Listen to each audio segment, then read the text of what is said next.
You're early. You realize that, right? Today, we're going to take a look at 5 things in Godzilla vs. King Kong that only filmmakers can see.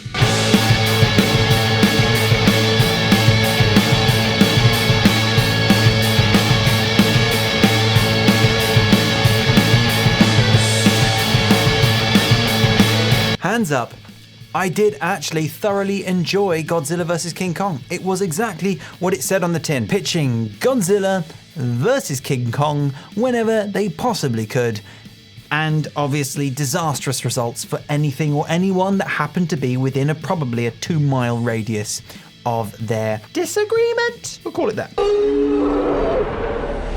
When you're pitching two to 400 foot, I don't actually know how tall they are, 2 massive titans against one another.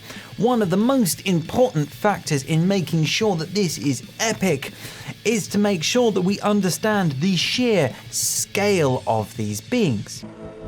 Across the sea.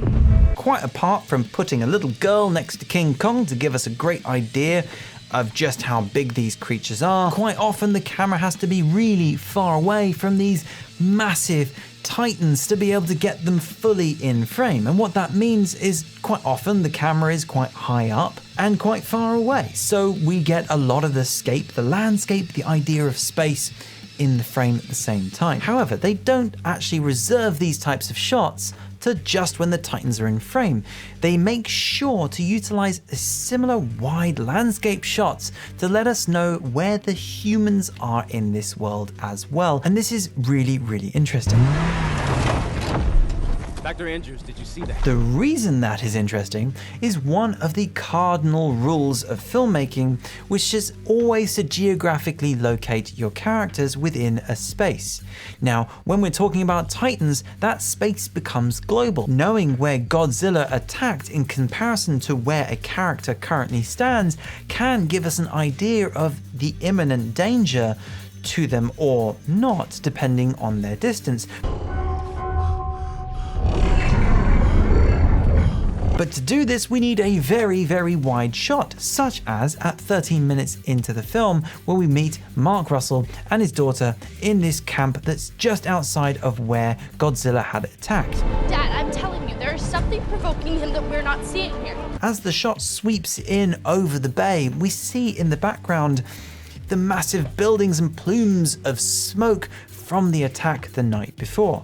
This is a fantastic way of letting us know that, hey, these people are near where this happened. They are, in a sense, possibly in danger. This is also a great way of letting us know where we are, so when the characters do change from one location to the next, we understand where they have come from. It's actually very easy to frustrate an audience if they just don't know where your characters are. So as we see at the 1 hour mark, when King Kong has made his way to the center of the earth, we get a beautiful wide shot of the center of the earth. And we see in the distance 2 very unusual mountains that are almost touching one another. And we know instinctually, because these stand out, they're centrally focused on this landscape, on this plane, we know that is where we are headed. We don't know why yet, but we are given the heading. We are given the geographic location. This way, we can start to move the camera around and we still have a very, very good idea of where we are going.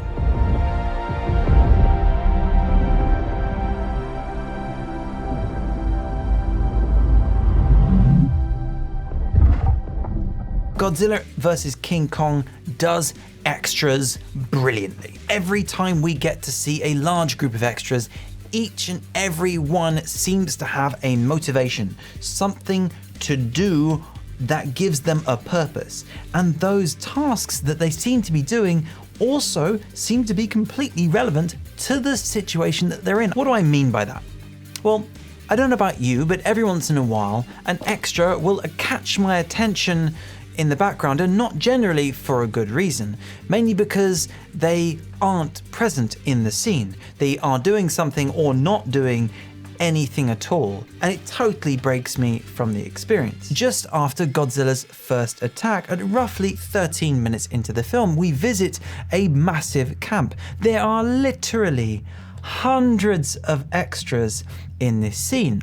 But what I think was incredibly impressive throughout the movie, and this is every scene where there happens to be many extras, is the use of these extras. Did we change course? A fun fact for you, it's widely known that actually Martin Scorsese himself will speak to the extras one-to-one to ensure each one doesn't just have a task to do, but a motivation to that task. Going that far with your extras grounds your film in a reality that is just, it's almost intangible. We don't realize that we are completely immersed. But when the extras do this, when we have every element working in unison in that frame, we have no reason not to be compelled by the story. Let's go! Cyanide capsules instead of fallout shelters. The secret's in, but no, there's nothing in there, so don't listen to me. Level 2 personnel, let's go! A very subtle but beautiful motif at the beginning of the movie. We get a moment where we actually meet the King Kong Whisperer girl as she plays with a doll which happens to look very like King Kong.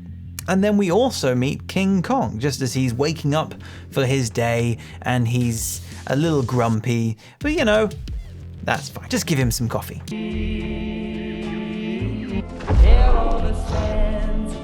So let's just go back a couple of seconds and take a look at that shot of the girl.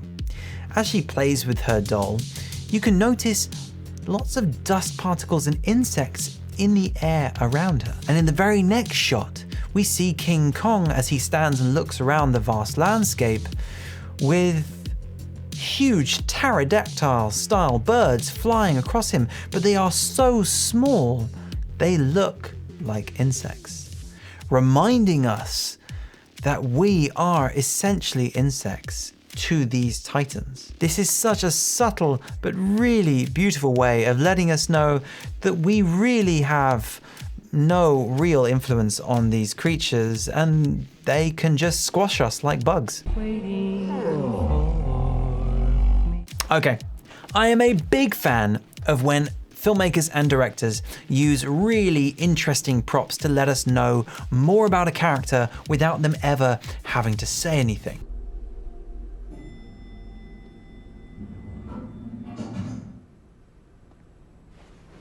So, at 15 minutes into Godzilla vs. King Kong, we meet the scientist.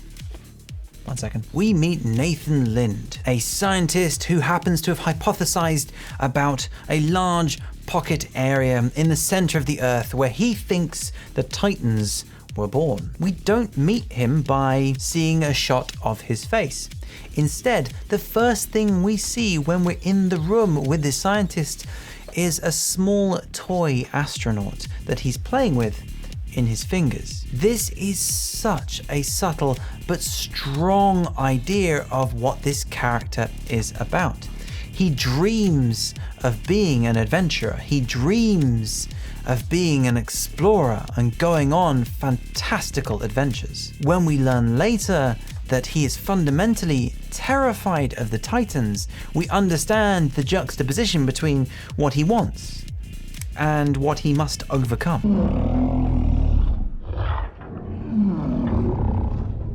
Still not a fan, huh?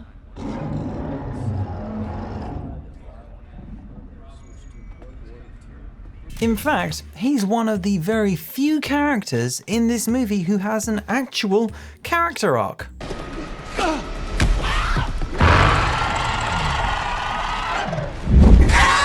We actually only ever see this prop twice in the movie, but this prop really solidifies what his dreams and desires are in the audience, even if it is just subconscious. Thank you.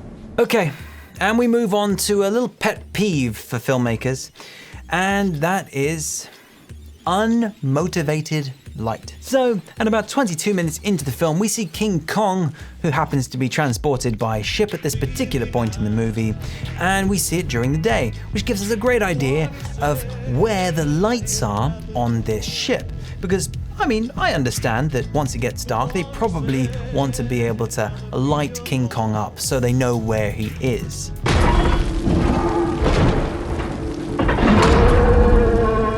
However, at 27 minutes into the film, there is one of the most standout, beautiful shots in the movie between him and the King Kong Whisperer, the little girl who decides that she's going to try and calm him down. This moment is stunning. If it weren't for the fact that there is no way the light could come from where they are saying it's coming from in this shot. They literally would have had to have a light about here to get that to work.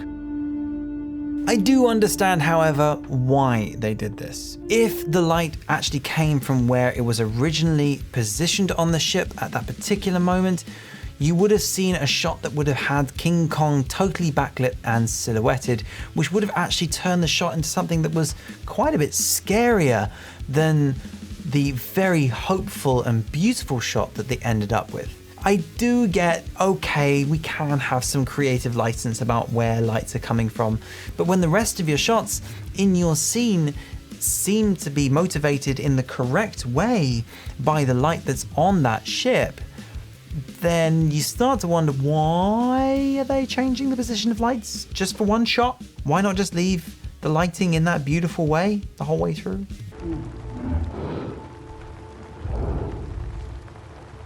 Either way, this film relies on us suspending our belief to watch these fantastical creatures go at it across the globe. So it's unfortunate the filmmakers did take a little bit of a risk here in triggering our uncanny valley. If you enjoyed today's episode, do let me know down in the comments, and I look forward to seeing you next time.